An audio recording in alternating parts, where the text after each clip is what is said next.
Francesco, mi hai raccontato tante storie bellissime, ma dici sempre tanto tempo fa.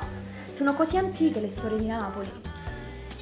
Beh, a Napoli si dice a buona campana si sente lontana. Significa che le storie più antiche sono le migliori, piene di saggezza. Sono d'accordo con te.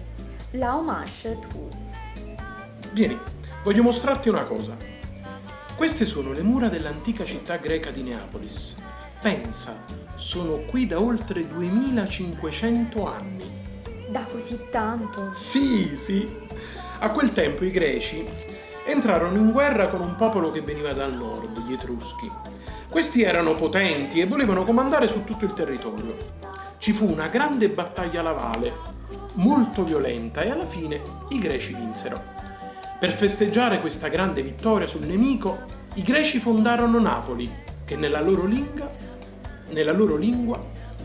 Per festeggiare questa grande vittoria sul nemico, i greci fondarono Napoli, che nella loro lingua vuol dire città nuova.